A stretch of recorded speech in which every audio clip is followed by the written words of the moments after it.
start. Got it. So I'll start with the screen share. I think I've done this once before. Yep, there Has you go. everybody seen that? Mhm. Great. Okay. Thank you again for joining me this morning. So yeah, as Katie mentioned, I'm the acupuncturist on staff. My title is a registered acupuncturist, which is the legal term that we use here in BC. So yes, I'm going to speak about acupuncture, but I'm also going to speak about TCM, or traditional Chinese medicine, because largely acupuncture is one of the modalities within the TCM umbrella. So what is TCM?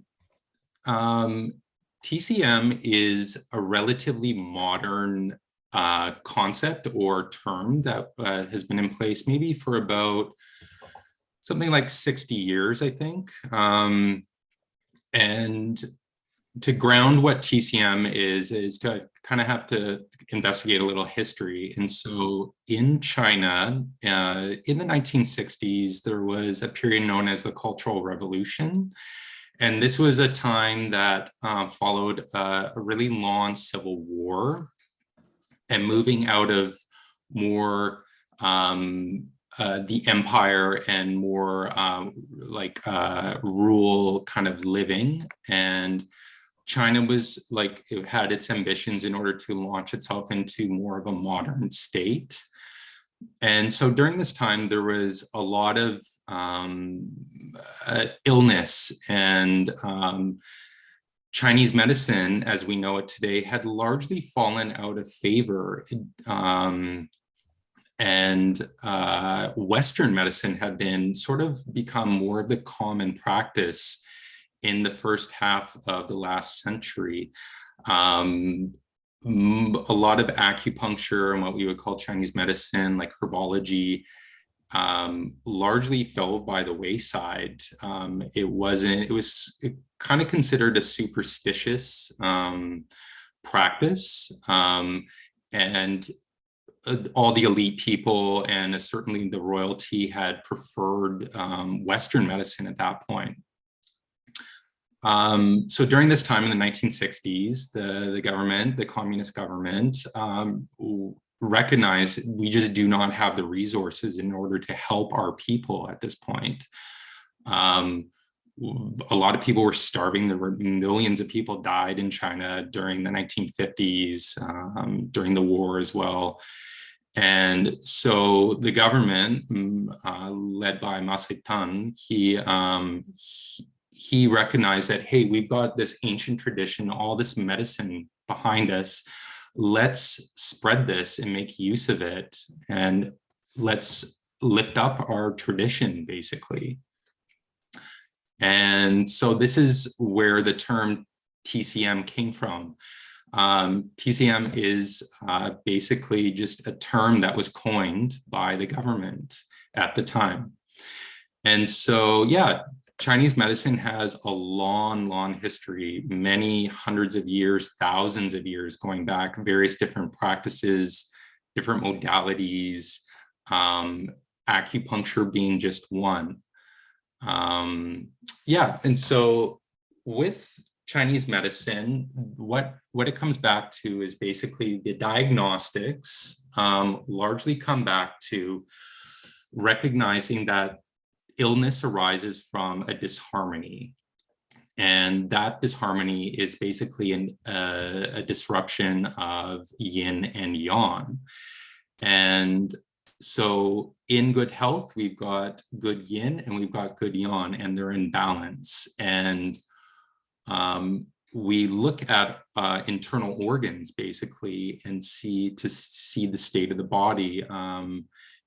In ancient China, they were doing, dissections on people and doing surgeries many hundreds of years ago, maybe even longer ago.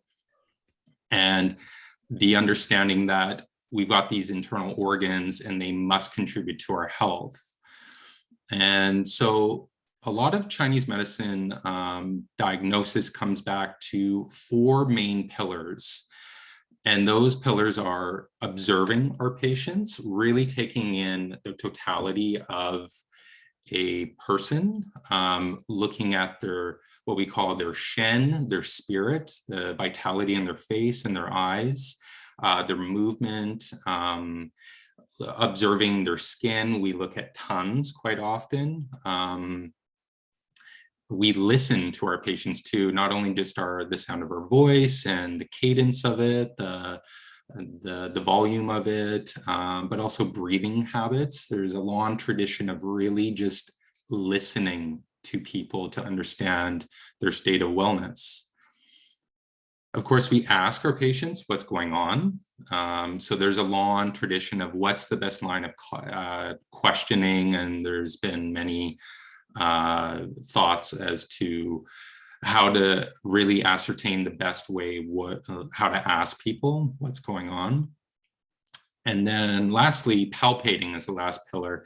Palpation involves, of course, if any of you have had acupuncture before, we palpate our patient's radial pulse. And so organ health and system vitality is really represented on our pulses.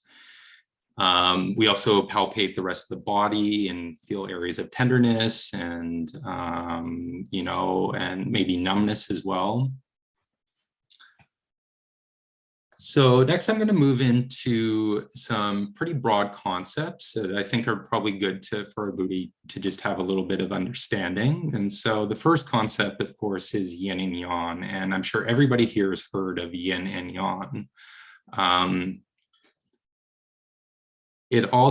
Chinese medicine and human health basically comes back to this concept, this polarity, I guess you could say, that we exist in. So we exist in a state of duality, and ancient Taoists coined this term in order to show or to speak to basically the nature of the universe. And so a lot of you are probably familiar with the image on the right. So this is a Tai Chi symbol, or also translated as a Tai Chi symbol. And this is probably what they came up with as the best representation of yin and yang. And so yin is represented as feminine and night and darkness, sleeping, restfulness, winter, decay, cold, earth, moon. These are associations with yin. Yang is the opposite, essentially. So masculinity, day, light, waking activity, summer, growth, heat, heaven. Anything above is considered yang, anything below is considered yin. And the sun, of course, is a representation of yang. So the understanding that yin and yang are opposite, but they need each other. They're reliant on each other. And so the Tai Chi symbol has those two singular dots in the opposite color to represent that within yang exists yin, and it is needed, and within yin, yang exists. Yeah. So within the context of human health, yin and yang need to be in balance, as I mentioned. So this is the foundation of Chinese medicine theory. And the other major component of Chinese medicine, and maybe some of you have heard of this and it's lesser known, is the 5-element theory.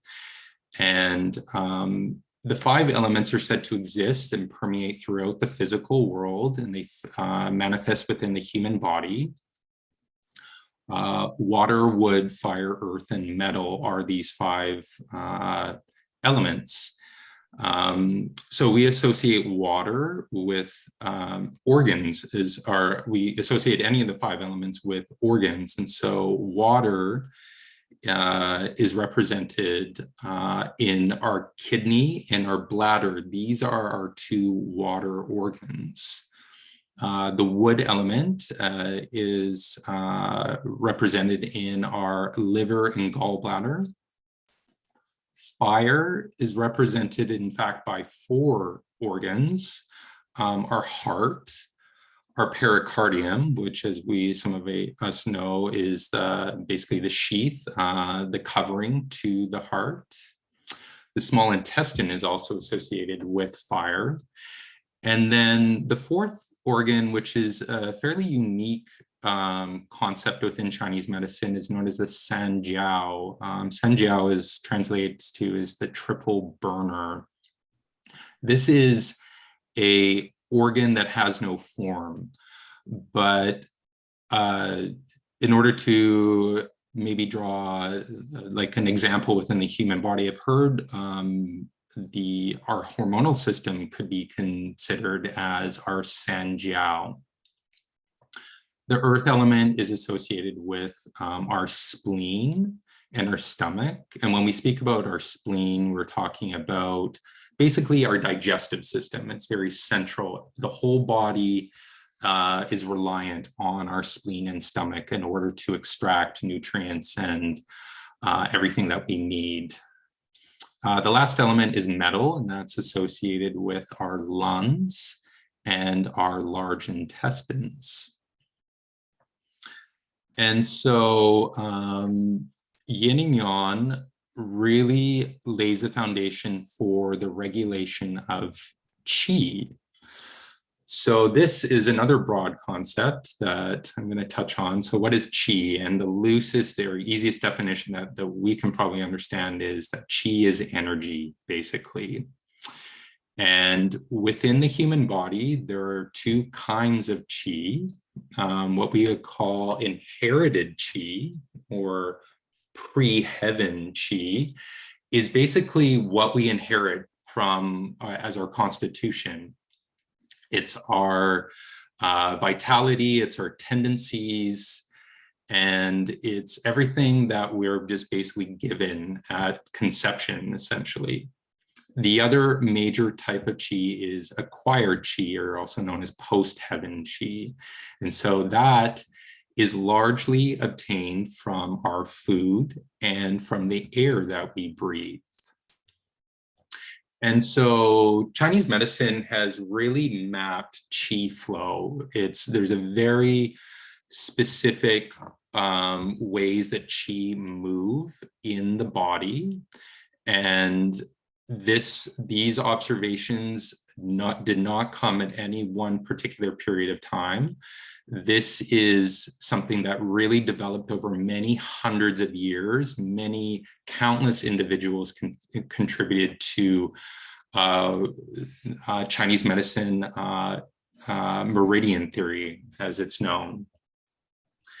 And so basically, whenever there's a disruption to qi flow in the body, that's when disharmony can arise. And this is when disease basically can take place. So what basically makes qi go wrong within the body? And so Chinese medicine has really mapped this. And so in the early days of Chinese medicine, most disease, or basically, I should say all disease, was considered a disruption from outside forces, which are known as the external factors. These basically, it was determined that there are 6 factors that can contribute to ill health to the human body. And those are wind, fire, summer heat, dryness, cold, and damp. And each one of these climactic factors or weather influences tend to have an effect on a particular organ or system within the body. I'll make a distinction here. So fire and summer heat are kind of very closely associated, but there is a distinction. So fire is definitely a more extreme hot version of heat. It's actually fire exposure, like burn or something like that. Summer heat is sort of a mixture of heat, weather, but also dampness, and it has a particular effect within the human body. So later in the development of Chinese medicine, internal factors were started to be recognized as the cause of disease. And internal factors are essentially our emotions. And so this is basically began to recognize that anger, fear, grief, sadness, pensiveness, or overthinking or rumination, and excessive joy can actually cause disease within the human body. And when I first learned this, I thought, wow, excessive joy, that seems kind of weird, that could possibly cause disease. And in fact, it can. Joy, or is thought to basically disrupt our heart and our heart system, our heart energy within the human body. And then, of course, further along in the development, it was recognized, yes, there are many other things that can cause the disruption of qi flow and then disease within the human body. And so those 7 broad things are overworking, physical taxation, stress, poor diet. A lot of disruption to qi and disease is caused by poor diet, and Chinese medicine recognizes that. Constitution, or what we would call genetics, was recognized as, yes, we have this inherited qi, or pre-heaven qi, and that can cause disease within the body. And trauma. And I can't quite see my slide. Oh yeah, excessive sex. That is a bit of a controversial one for some, but yes, too much sex can cause illness within the human body. Trauma, physical trauma, and poisons, basically toxins and parasites, can disrupt our qi as well. So with Chinese medicine, basically, what can it do for us? And so it's been recognized that Chinese medicine can help strengthen our immune system. It's been discovered that it can work alongside Western medical practices, even treatments for cancer. It can treat side effects of medications. It can treat just about anything, basically. And one of the best known things that Chinese medicine deals with is pain, basically. That is where a lot of what we practice here in the West, in Canada, we really focus on pain alleviation. So yeah, TCM, there's a lot of different types of practices within traditional Chinese medicine. Acupuncture, of course, that's probably it is the most popular form of traditional Chinese medicine in this country. And I'll speak a little bit more about that soon. But the other modalities or ancillary treatments that I had a part of my education were Moxibustion. And so some of you may have heard of this. This is the burning of a plant, mugwort. Mugwort is dried and cured. There's a long tradition of Moxibustion in China and different types of it. And Moxibustion is the Yan to acupuncture's Yin. Moxa brings Yan into the body. It is building, it gives us this energy. One of the most interesting things I've learned about Moxibustion is that Moxa emits infrared spectrum. It's a very potent and directed form of infrared therapy. And we use that on our points and our acupuncture points and our channels.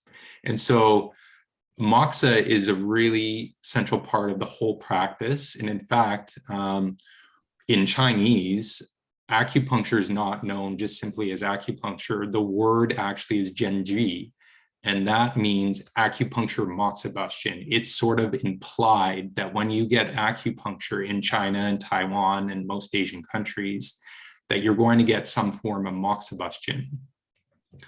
And so acupuncture, needling, and I'll get to more of that later, is excellent at releasing. It, when we insert a needle, it kind of vents, and anything that's excessive in the body, yan, is vented out.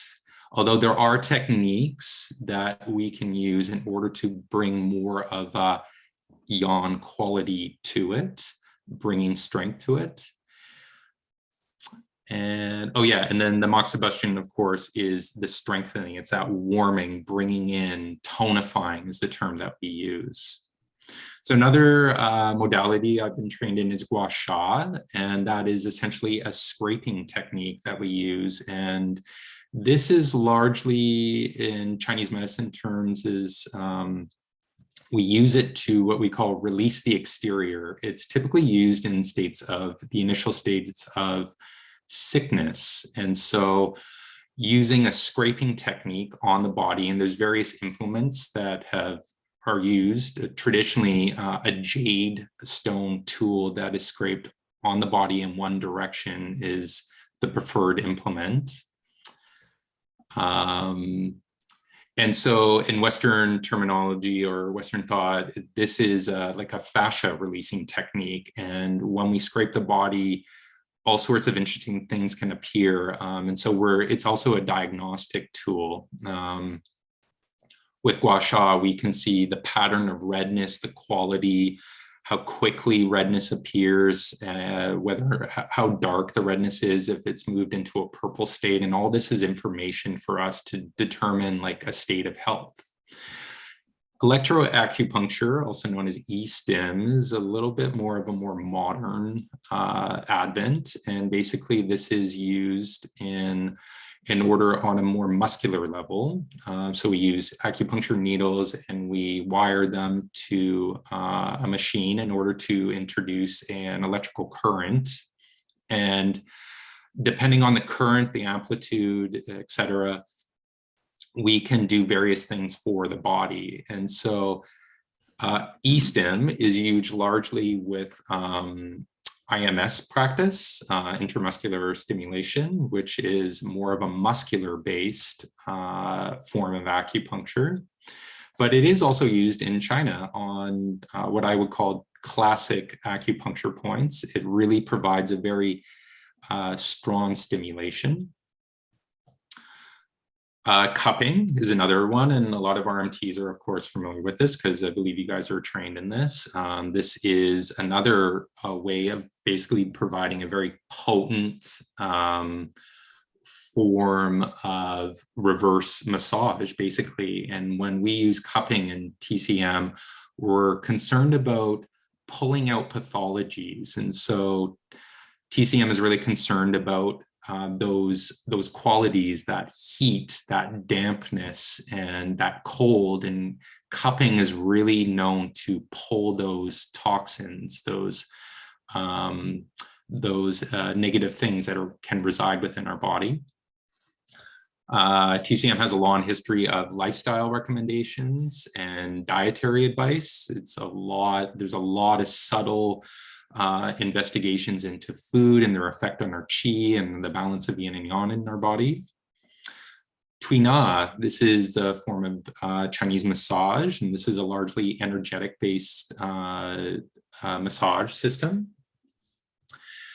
And herbology, of course, and long tradition of using herbs to balance the body. And this is the aspect of my education that basically I didn't enter into. This is where a doctorate gives you access to, is that you're allowed to start, or I should say there's 3 levels to acupuncture training in the province of BC. Regular acupuncture, and then you move into practitioner status where you get to practice herbs, and then the doctorate. And practitioner status and doctorates practice herbology. So coming back to what I mostly do, what is acupuncture? And acupuncture is a really mysterious, strange thing that I'm still trying to understand exactly what is going on. So basically, acupuncture is augmenting our qi. Qi, as I spoke about, flows in meridians that were determined long ago. And our meridians basically animate us. This is what gives us life, basically. And so it was through acupuncture theory, it was discovered very slowly that when you insert something or stimulate a point on the body, it can have not only a localized effect, but a whole systemic effect on the body as well. And when energy becomes blocked, disease can arise, but also when it becomes weakened, disease can arise. And so acupuncture influences this. There are 361 classical acupuncture points, and all these acupuncture points are on our meridians. We have 14 main meridians on the body, and most of them are named for an internal organ, in which basically they pass through. There's an association with the organ and the meridian. So, for example, we know we have lungs. And there's the physiological lung, and it has its function. But also in Chinese medicine, there is the lung energy that not only permeates within the lungs, but it also permeates through the entire body.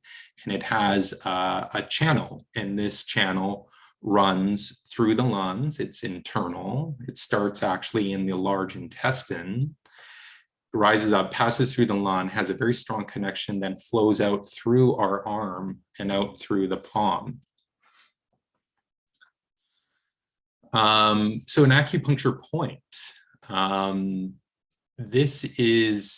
these are specialized areas where qi happens to coalesce. It's a particularly rich area of where qi has pooled.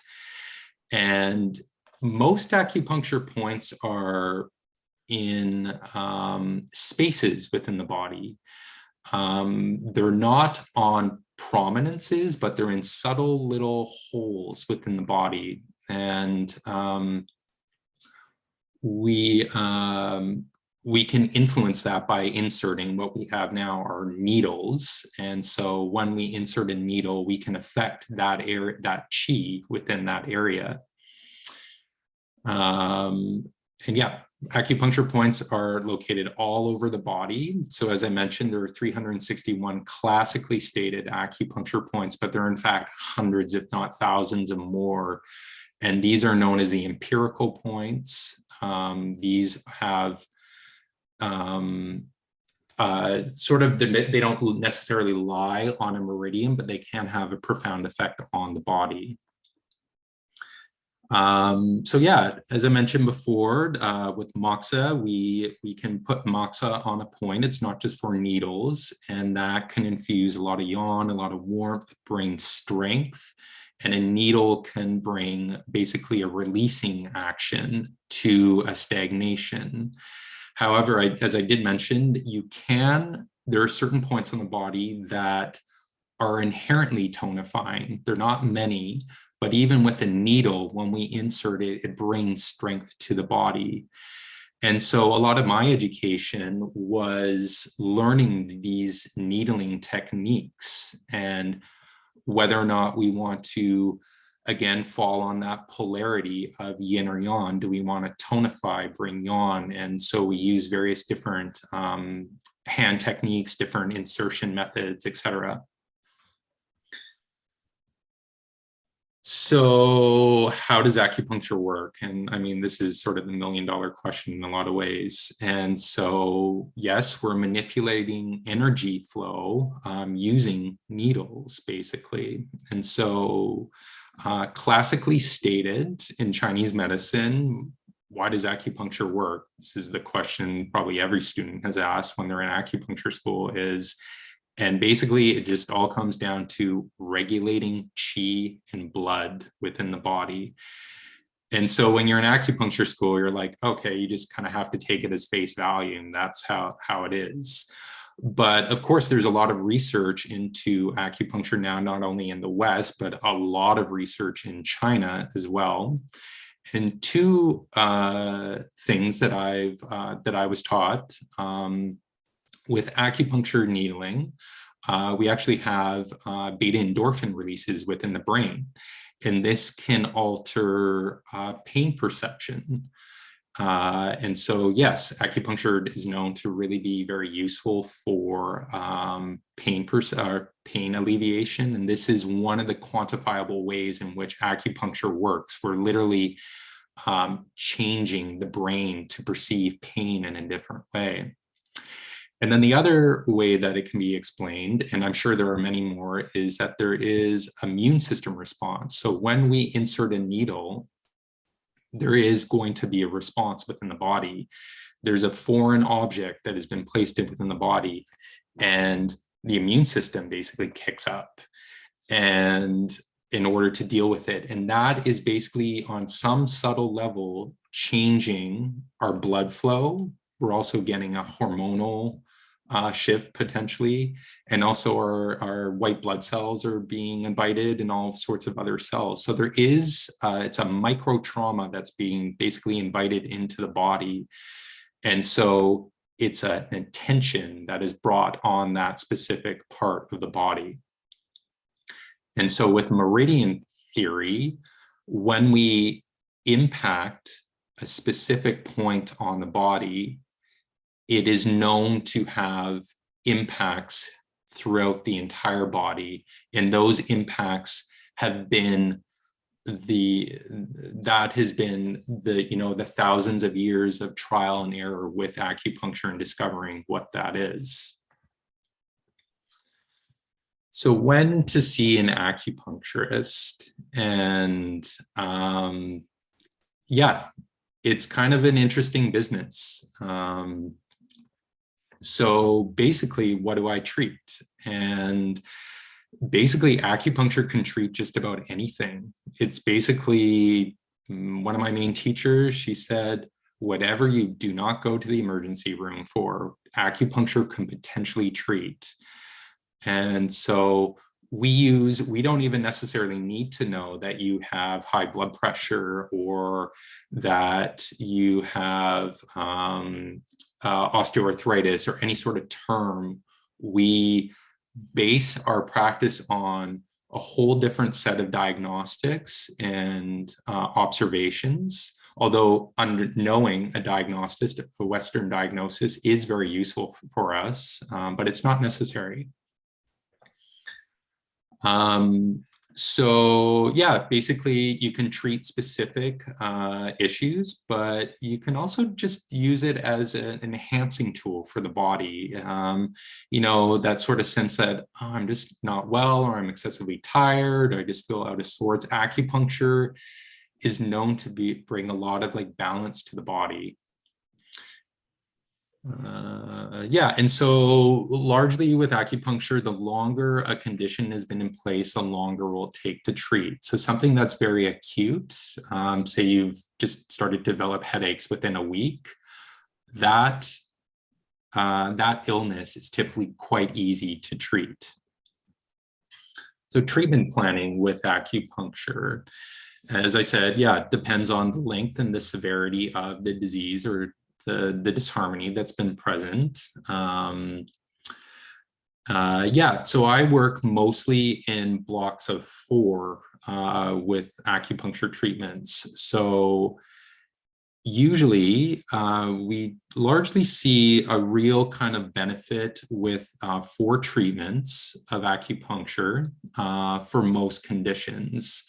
You know, after the first treatment, it's often for the acupuncture, it's just discovering, okay, what's really going on? What am I seeing here? And then there is an administration of acupuncture, but it takes a few sessions to really get a lot of clarity as to what's going on and the response of the patient.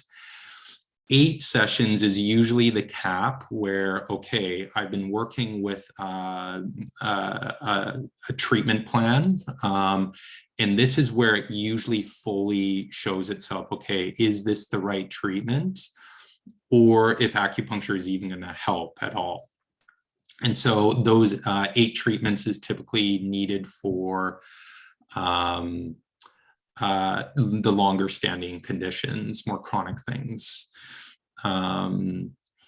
Age is a major factor with acupuncture. And so the older we are, typically the longer course of treatment is needed because our chi is less responsive.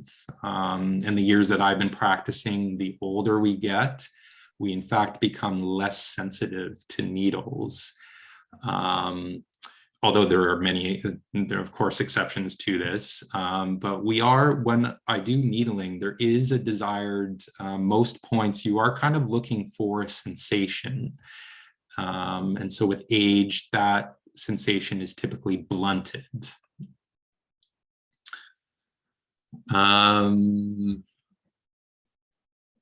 Yeah. Oh, yeah. And so the effects of acupuncture are cumulative. So say you seek, again, an example of headaches, you seek a treatment for headaches and you have acupuncture, maybe you get relief for just a couple of days or even just one day. But each successive treatment, assuming that it is the correct treatment, will compound. And so with time, you tend to go longer without having a headache, basically. In general, for acute conditions, more frequent acupuncture for a shorter period of time is typically the best. So maybe even up to 3 or maybe even 4 treatments. Some people will go for acupuncture, and I'm speaking about in China, maybe every day of the week. They have a whole system in China of community clinics where you can just go and have this quick session of acupuncture. Chronic conditions, typically less frequent, but for a longer duration. So yeah, with acupuncture, we can have some bit of initially some negative effects, healing crises, I guess you could call them. And this is basically a heightening of the symptoms. So for example, with the headache, we may actually have a brief period where the headache gets worse. But typically it's very short, and then the headache is actually alleviated or becomes less severe. And so how is this explained? Why does this happen? So acupuncture is really great for opening up energy within the body. And so it's like a flood of energy. One of the best ways I've been told, the way to describe it is, have you ever had really cold hands? You come inside from outside and they're freezing. You just want to warm them up. And so you put them under like warm or even hot water and it hurts. And so that's sort of like that flush, that intense return of energy, and it can be kind of uncomfortable. And so this is a list of, I wanted to find a resource of like a very maybe unbiased list of what acupuncture has been shown to treat. And so the World Health Organization recommends acupuncture.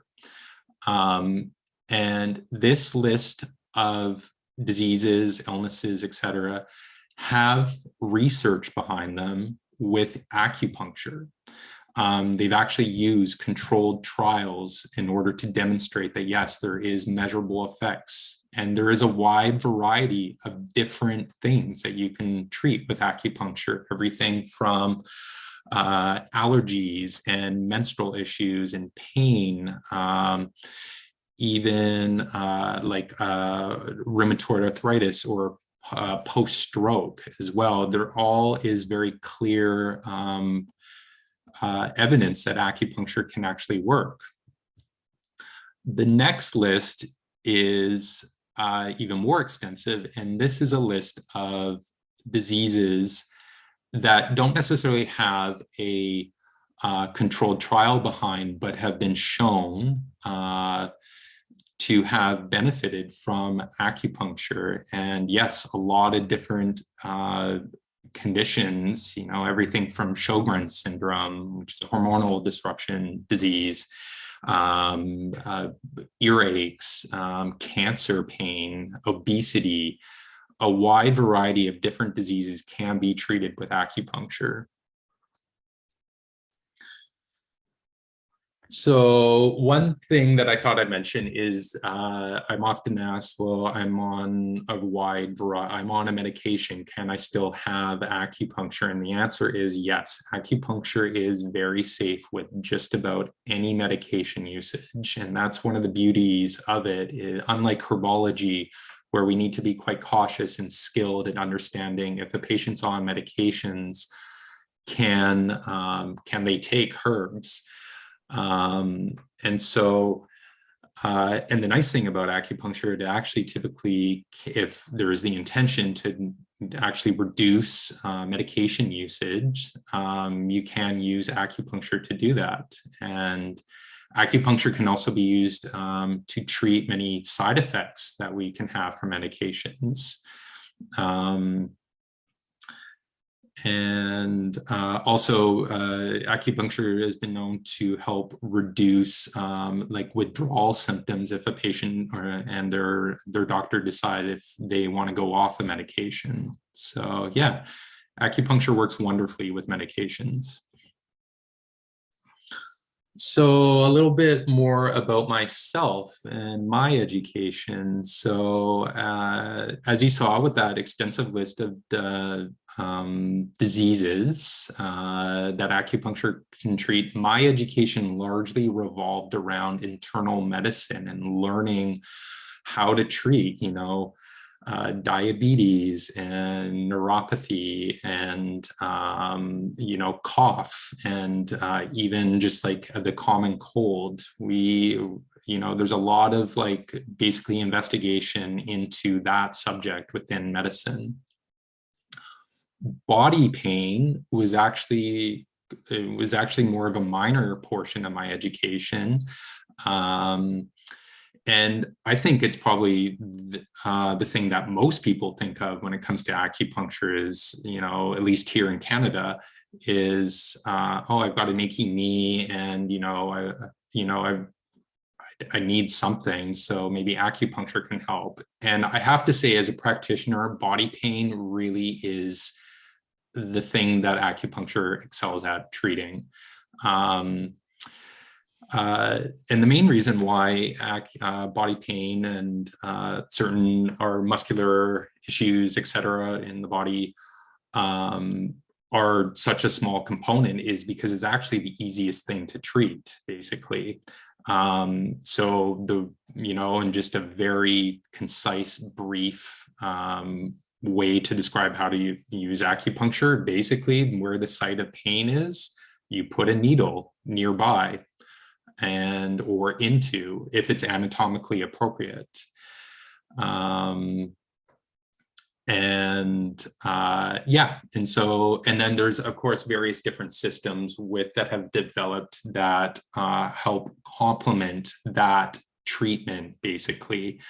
The local needling, and there's a whole sort of energetic kind of like various different systems, as I said, that have developed in order to help expedite and help that pain treatment. Yeah, as I mentioned before, Tui Na, that Chinese medicine form of massage, and which is a very energetic-based massage system, is something that I was trained in. Tui Na translates very simply as push-pull. And like acupuncture, it regulates qi and blood. And Tui Na has, just like acupuncture, a long tradition. There's schools dedicated to it in China. And largely Tui Na is, executed on a patient. We basically use a lot of hand manipulation. We're not really super concerned about muscular stuff. It's more about inviting certain energies into the body. There's a lot of certain hand movements that can regulate qi and regulate the blood. And it's something that I really took quite a quick liking to. We had just one mandatory class on Tui Na, and I took to it right away. I loved it. And so I'm advancing my education further. I'm doing an online-based advanced Tui Na course right now. And I like to incorporate into just about all of my treatments. Yeah. So going back to the acupuncture, acupuncture is not one thing. It's so many things. It transcends so many different languages. It's throughout Asia. It's not just home in China, Taiwan, Korea, Japan, Vietnam, they all have their own acupuncture traditions and different systems. And what I've learned is what is the codified version of acupuncture here in the West, and that is basically traditional Chinese medicine acupuncture. And yeah, there's different diagnostic systems within acupuncture. Some systems just look on the meridian lines, the energetic lines, and base diagnostics and treatment based on that.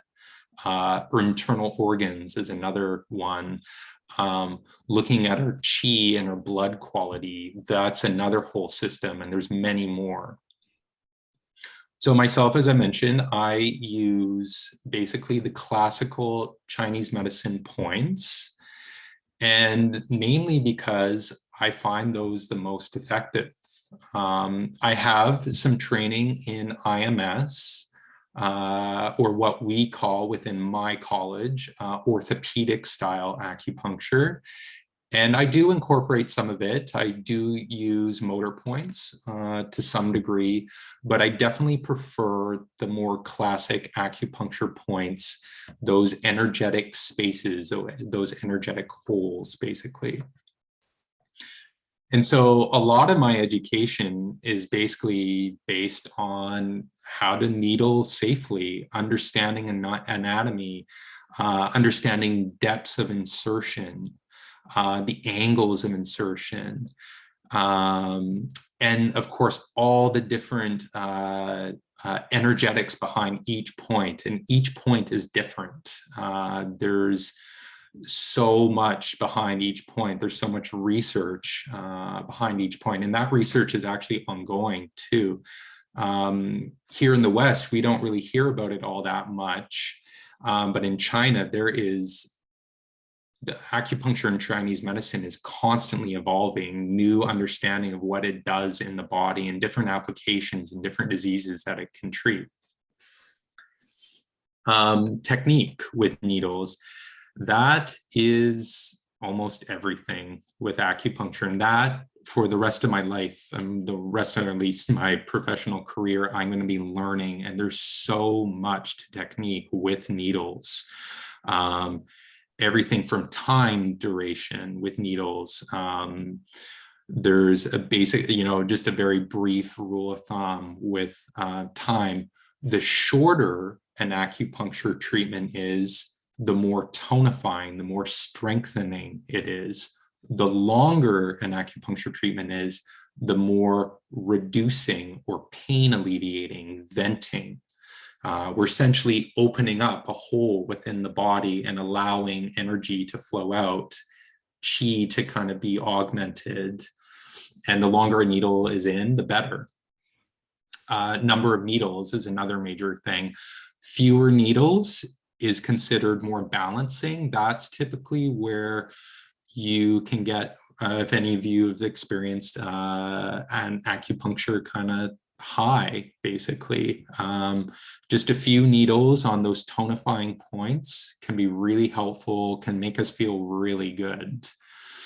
And then the actual needle itself, there's so much behind the direction in which you turn a needle, how quickly you insert a needle, how quickly you remove a needle, whether or not you cover an acupuncture point right after you've removed a needle. Different, there's so many traditions about needle technique. And so, yeah, that is a huge part of what I do, and what I'm going to be continuing to learn. So I think that's it. Just in closing, I wanted to say, when you go to school and you study a subject, you're kind of like just, you have to accept, you just kind of like, in my case, I just started talking about chi and energy, and it's basically given as fact. And so I recognize, with my education, I kind of drank the Kool-Aid, so to speak. And but I don't take it all that too seriously. I think it is kind of a strange thing. Oh, you put a needle in my foot and it helps with my back pain. How does that work? And so I try to relate to my patients on that level, and try to understand that, this is kind of interesting stuff. So, anyways, I think that wraps it up. Thanks so much for listening. I really appreciate your attention. And I hope this made sense and kind of had some help for you to understand. Thanks so much.